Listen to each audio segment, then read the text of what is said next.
literally like never have issues with her naps. The second I sit down to record this, she's wide awake. So I'll be back. Okay, it is many hours later. I'm just gonna hop right back into it because I have something I want to do today. She's like, actually, I don't want to nap, which seems to be the thing. So we're just gonna hop right into it. Don't know how long she'll stay down. If anything, we'll just finish it with a cute little baby. Before I get started, hi, welcome to the video. If you're new here, my name's Emily. I usually do like weekly vlogs. I post every Monday. I have for the past like 2 or 3 months now, but we're gonna be going up north for a few days at the end of this week. So I wanted to record this. It'd be nice to kind of change the pace a little bit and do like a, oh my God, my cat scared me. And do like a dedicated video. So I'm gonna be talking about 15 things that surprised me about motherhood. Before I get started, don't forget to like this video, subscribe if you're not subscribed already, and let's jump into it. All right, so I'm calling this 15 things that surprised me about motherhood because I'm only gonna talk about 15 of the like hundreds of things that surprised me about motherhood. And that also includes like pregnancy, birth, like all the things, postpartum, like just motherhood in general. Okay, number one might be a little bit touchy. I know my family watches these videos. Oh, also, before I even get started, look how freaking cute this shirt is. It says Milk Maker. I got it from an Instagram shop called The Little Milk Bar, and it's so cute. It's like nice and thin and just like, I just think it's so funny. I'm waiting for the matching onesie to drop, and it has like the same color and font, and it says Milk Drunk. So I'm hoping that comes back in stock. Okay, back to number one. I don't want anyone in my family watching this taking this too personally, but it is something that crossed my mind. And that is how, when you have a baby, your whole world, especially your first baby, your whole world comes to a stop, like a screeching halt. Everything about life as you knew it before is totally different, at least during the first weeks, like the first weeks especially. She's not even 4 months now, so just keep that in mind. Like, this is where my perspective is coming from. It's my first baby. She's almost 4 months old. Like, I do not know everything. There's gonna be a lot more things that surprise me, I'm sure. But this whole video is gonna be in my experience. So I don't wanna like scare or anything. You know what I'm trying to say. It's just my experience. It really surprised me how few people like really made an effort to like come see us. And I know probably a lot of moms don't want a lot of visitors in the beginning, but like my mom truly was the only reason that I like ate in those first few days. She took care of me and my husband Sean so much. Like, she made sure we were fed. She was just so wonderful. Like, she took off work so that she could be here for us, and I'm so forever grateful. And so, you know, all that being said, it just really surprised me like how few friends and family like made their way out here to our house to like bring food, like see the baby. You know, people would pop in here and there, you know, as it's convenient, understandably, like, but that was something that kind of surprised me a little bit. I thought people would be as obsessed as I was, which is crazy, which is kind of my point. It's like, no one in my experience, no one cares as much about you and your baby as you do. So I wish that I had lowered my expectations a little bit, because I don't know, I just, like I said, you're the only one whose entire world stops. Like, when you have a baby, everything changes, and you're in this like new baby bubble, and no one else is. Like, my friends have had babies and I didn't like beeline for them and dote on them, you know, like people have lives and jobs and things and that are just not going to stop because someone had a baby. So it's like I understand it now, but that was something that really surprised me, was like I thought people would maybe be like more involved. Number 2, this is like such a small weird thing, and I mentioned this in a vlog before, but it's like, I don't know if I have sensory issues or what, but the feeling of like at the end of the day, after I've been holding my baby and putting her down for naps and snuggling with her, playing with her, like she just is so rambunctious and active. Love that about her. But like at the end of the day, my skin is like raw. Like it's such a weird feeling. Like I literally, like she just wiggles all over me, and at the end of the day my skin is just like raw, and I'm just like, ugh, I need a shower. That is just like a very small random weird thing. Number 3, how freaking hard sleep is. Yes, that surprised me. Should it have? Probably not, but you don't understand the extent of sleep deprivation until you have a baby, at least a newborn like mine, who only wants to sleep on mom or dad. I'm a stay-at-home mom and dad goes to work, which means like most of that means sleeping on mom.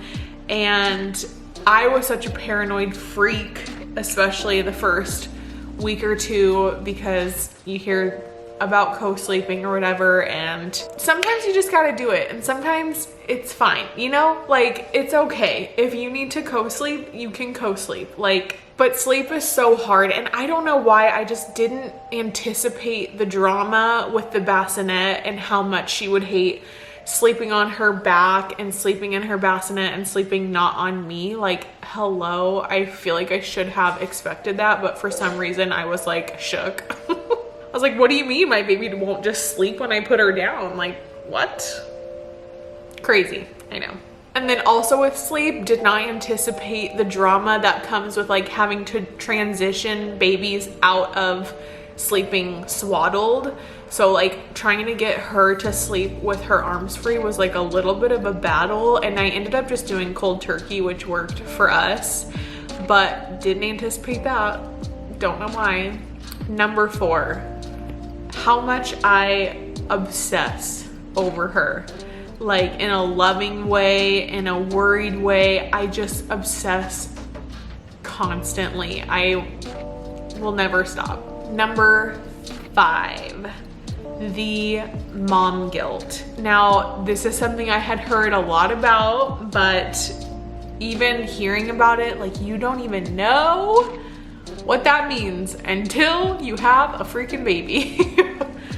In my experience, I feel guilty over like the craziest things. Like I remember, not so much anymore currently, but I remember whenever she was starting to accept like naps in her bassinet, like I would feel guilty putting her down for a nap and walking away. Like I felt like I should be with her like all the time. Like I don't even know how to explain it. And then I remember we took a trip up north with like our family, and I had her in her little like, you know, vibrating chair seat that she loved, and she was like playing with the toys. She was so content. And you know, I was just kind of like holding a book, crinkling it for her while I was having a conversation with my sister-in-law. And I told her in the moment, like, I feel guilty about this. I feel like my full attention, if she's awake, should be on her all the time. And she's like, that's well and good, but like that is just so not realistic. And I was just like, I know. No, I know, I get it, but like that's it. While we're having a conversation right now, I'm thinking about how I feel like a bad mom because she's awake and interacting and I'm not fully engaged with her. Stuff like that. Did not anticipate that at all. Like I just now recently started like showering when she's awake and putting her in a chair, or like cooking when she's awake, baking when she's awake, cleaning when she's awake. Like I am just now starting to be like, okay, it's okay. And also she's just so fascinated with like toys and things right now that I feel a little less guilty, because I'm like, oh, it's like independent play, like, you know, this is a good skill for her. And although I'm sure that's true, I have to like really sell that to myself, because in the back of my brain, I'm like, oh, I should be playing with her, which I play with her all day. I'm literally in her face 24/7. It feels like I need to like cut myself a break. But the mom guilt comes with everything. Leaving to go to the grocery store and leaving her with dad, I feel guilty. I feel guilty when I go and get my hair done, which I've done one time since she's been born. Like, you just feel guilty about all of it. Sometimes I feel guilty about how much I just want her to sleep so I can sleep. Like, things that are just so normal that you just feel like, oh my God. And then I'll just throw in there, like with the mom guilt thing, like self-doubt, even though it's like an entirely separate thing, I'm gonna lump them together. The self-doubt that I had in the, still, but in the first 2 weeks was crazy. Like, I remember saying in like one of my first or second vlogs after having her, I remember saying like, I've had thoughts of like, maybe I am not cut out for this. Like, this is hard. Like, this is no joke. I think I took it so hard because I've literally wanted to be a mom my whole life. Like, especially the past like 3 years, I just thought about it constantly. I couldn't wait. Like, I just couldn't wait. And so the fact that it wasn't just absolute 100% unwavering pure bliss, I was like, what's wrong with me? Like, what is wrong with me? And that is so sad. Like, I'm so sad for myself in those first 2 weeks. Like, I was so hard on myself and I doubted myself so much. I just questioned myself, you know, am I comforting her the right way? Am I holding her the right way? Everything. I just doubted so much, and you just have to trust your instincts. You have to follow your baby's lead. Everything will be okay. Ask for help when you need help. Like, I am grateful for this experience, especially going into like future pregnancies and births and babies. I have that base of like, stop doubting yourself. Like, it's key. It is key, but it is very hard. Number 6, breastfeeding. Breastfeeding is crazy. Like, I will say breastfeeding came I feel like very naturally for me. Like, she took right to it. We got right into it. It was like a very natural, beautiful thing. But I feel like what people do not tell you, or maybe you don't expect, is like breastfeeding is a 2-hand game, especially when they're like really little. Like, you are not just hands-free while your baby's eating. Like, you're holding their head and positioning, and you have to like dent your boob so that they can breathe at the same time. Like, it is very involved, and I'm just now getting to a point where she's big enough to where I can have like a hand-free, depending on how full I am, because if I'm super full, my whole boob is just like swallowing her face. So your boobs change a lot day to day. Like, throughout the day, I'll go like probably 2 or 3 cup sizes. It just depends on how full I am. And no, for number 7, I'll just let you know, number 7, what surprised me, how much you leak. I leak still so much. Like, my milk is still regulating. It is shocking. Like, I hate sleeping with honestly any clothes on, but like, I have to sleep with some kind of bra on because it at least helps how much I leak at night. And no, you can't just pump. Like, pumping is great temporarily, but it's also telling your body to create more milk. So in the end, like, it just repeats itself. You're just kind of upping your supply, which is wonderful. You know, oversupplies are great. I have, you know, a nice overstock in my freezer. Not that she'll take a bottle, but you can't just pump. Like, you can, and it'll help you in the moment, but in the long run, like, you're just telling your body to produce more milk. So it just doesn't really work like that. So there's number 6 and 7. Oh, and also one more tidbit about breastfeeding. Actually, I knew that breastfeeding was going to be uncomfortable, but I did not anticipate, like, the first 2 or 3 days the adjustment period for my nipples was brutal, like brutal. I remember my whole body just tensing as she ate, and I was just wishing she would stop. I was ready for her to be full so we could stop. And I just remember it wasn't about like what side I fed her on last, it was about what boob hurt less. Like, I'm not saying that to scare anyone who wants to breastfeed. Like, I push through it. It's like, it's fine. A lot of women do it. If you choose not to because it hurts, I understand why. Absolutely no judgment. But yeah, that transition period was whew. But I have heard that like future kids, your nipples are kind of like trained and ready to go, and the adjustment isn't as big. But I'm sure that has to do with like how much time is in between each kid you have. But yeah, that was something else that just kind of like threw me for a loop, was like just how painful it was. But you get through it, and like I feel nothing now. Like bulletproof. Number 9. This is like a little bit of a deeper one, and that is, it surprised me how much I wish I could put my husband in my shoes. I wanted him to be able to understand like what I was going through, because postpartum for me was like a lot. And I feel like for anyone, like there's just so many emotions and hormones and body changes and just so much. There is so much that goes into having a baby. It's not like a man's fault that they will never be able to experience that. They have no idea. They can be so loving, caring, you know, trying to put themselves in your shoes, but they just have no clue. And I just remember and still being frustrated because I'm like, you don't understand, like you just don't get it, like it's different for you. Like all of these crazy reactions and thoughts and impulses that I have are like hormonally driven. They're in my DNA to react like this, to be like this. Like I am just a worried, overprotective mom.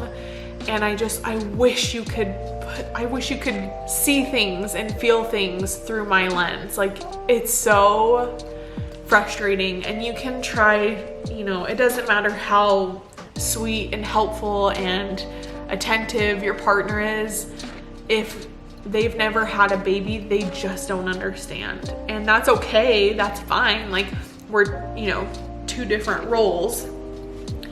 But I just remember being like, I'm not crazy, like you just have to see things how I do, but I can't make you do that. So I just remember, and still just that frustrating me, because I just wanted him to understand what it was like, but it's just not possible. Kind of like in the same way it's really not possible for another woman to understand what you've gone through if they haven't had a baby. Like it's just an experience of its own, and it's not something you can explain to anyone to the degree that they will understand what it's like, you know?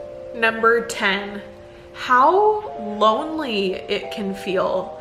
So I kind of said before, like no one else's world stops when your world stops. So when your world, and I'm saying your, but I'm talking about myself, when my world stops, it feels like everyone should stop. And that's not the case. The world outside of your life just keeps going and going and going, and people got to get to work and the grocery store and this and that. Like their day-to-day doesn't stop, but your whole world stops, and you can feel very like isolated, especially in those first few weeks. No one else is going through that process with you.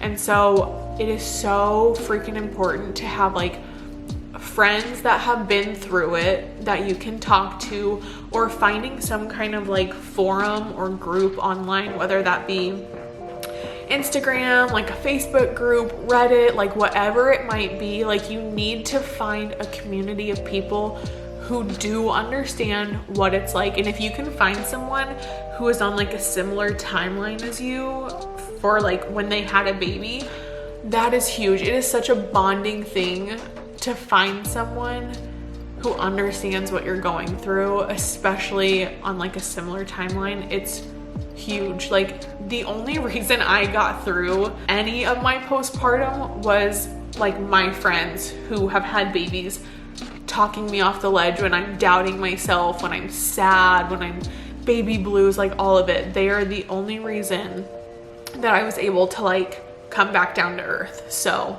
highly recommend having friends or finding people to talk to that have had babies. Number 11. So they talk about during pregnancy, like your skin getting itchy. My whole body postpartum itched like no other. Like I had itchy skin like during like the last couple weeks of pregnancy. But afterwards, I remember getting in the shower. After having her and turning the water, I mean, as hot as you can get it. Every part of me itched. I remember my arms itched like especially bad. My stomach, especially like right like at the very bottom of my stomach. I wish that my hands were like razors. I wanted to scratch so deeply. It was crazy. And I think it's hormone driven. I'm not even really sure if it has to do with like, you know, your skin going from being so tight to not being so tight. I don't know. But I was freakishly itchy. My legs, my feet, my arms, my chest, my back, everything. And I just remember how good that boiling hot water felt on my itchy skin. It felt literally life-changing. I gave into it. I moisturized afterwards, whatever.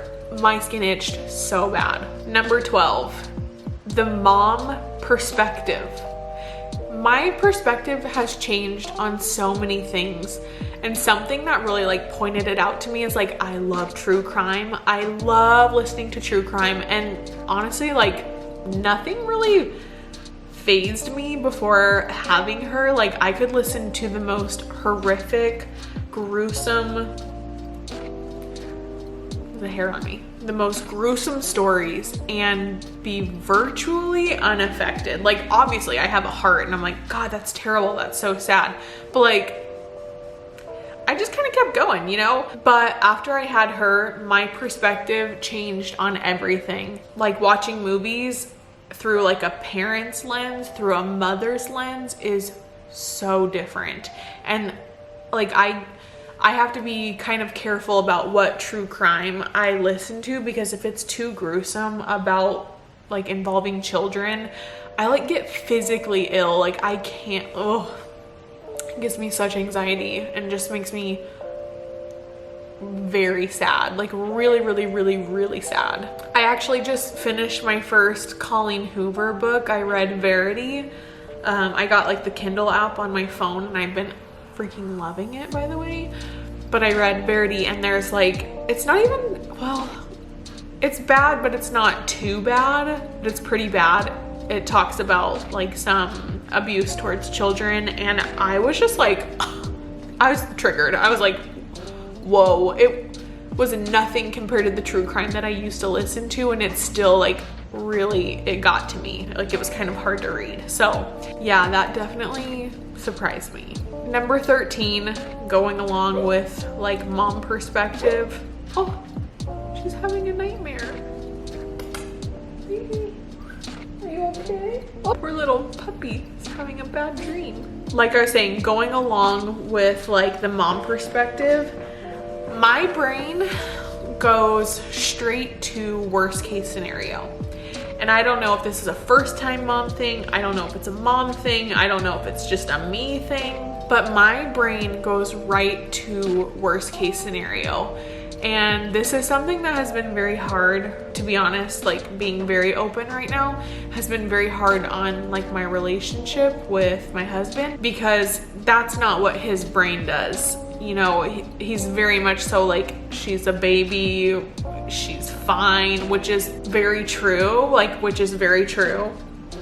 But I can't help it. My brain goes right to worst case scenario, and then I have to like kind of walk myself backwards from there and realize like it's fine. But initially my first instinct is worst case scenario. It's not something I love, and it's something I'm working on, but that is the case. Number 14, what surprised me? Just how quickly I wanted to do it all again. Literally in the midst of sleep deprivation, it's crazy how quickly I was like, wow, I can't wait to have another baby. Even through the self-doubt, the guilt, the sleep deprivation, through everything, it is so incredible and magical and like just life altering in the most addicting way. It shocked me how quickly I was like thinking about, when can I do this again? Like, not because I'm not totally freaking obsessed with my baby, like I want to give her all my love, all my attention, but I just loved the whole experience of pregnancy and birth and everything. As ugly as some parts of it is, like, it's what I am like made to do. Like, I, even though it is so hard, it is just incredible. It is so incredible, and I feel so lucky, and I just can't wait to do it again, to be honest. I can't wait for Lily to be a big sister. Like, okay, I'm not gonna cry. That's what we're not gonna do. Number 15, last but not least. It's cheesy, but just how much you love your baby. It is like, as cheesy as it is, I know it is truly something unlike anything I've ever experienced, and I'm literally gonna cry. I'm glad I saved this for last. It is crazy, like, just how much you love your baby. It is crazy how much I love her. Like, I know one of my things that surprised me was that I obsess over her. This is different. I'm talking about, she is like all consuming. She is all I think about. I take pictures of her when she's asleep. I'm watching the monitor, just looking at her, thinking about how cute she is. And even though I'm like, I need a break, I like get excited every time she wakes up, because I get to go in there and like see her cute little smiling face, and she's always just so happy to see me, and she makes me feel like the most important person in the world. Like, it is so fulfilling, and it has given me like so much purpose. Oh my god, I need to chill. Hold on. Give me a second. Oh my god. Okay, we're back. Yeah, I can't even, I just look at her constantly, and I probably drive Sean absolutely nuts, because every 15 seconds I'm like, babe, look at her, babe, look, oh my god, look at her, oh my god, she's so cute, oh my god, look at her. He's probably like, yeah, like, I see her. I know she's the best, but like, I am the mom that I would make fun of. My camera roll is full of her. I can't stop. Every day I want to take a picture. I take pictures of her every single day. I'll take 10 pictures that are virtually the same, and I have such a hard time deleting one of them. Like, I just love her so much. I post about her all the time. I talk about her all the time. I think about her constantly. Like, I just love her so much, and I'm just so proud to be her mom and to be a mom. And like, literally, this is my dream. And as hard as it is sometimes, and as, you know, repetitive and monotonous as it can seem, like, every day I have these just overwhelming moments of gratitude and joy, and just like, oh, finally I am a mom. So I could literally make like 100 of these videos, especially like as it progresses. I'm sure there will be like a million more things that surprise me, and especially going into toddlerhood, like a little not in a rush to get there. I know it's gonna be a wild ride, especially like I just feel her. She's gonna be sassy like I was. So, but these were just 15 things that came to me that surprised me about motherhood. It's beautiful, it's crazy, it's scary sometimes, but it has just been the best thing to ever have happened to me. So I hope you enjoyed this video. Don't forget to leave it a like, subscribe if you're not subscribed already. Come back if you want to see my vlogs. Like I said, I post every Monday, and yeah, I'll see you guys in the next one. Bye.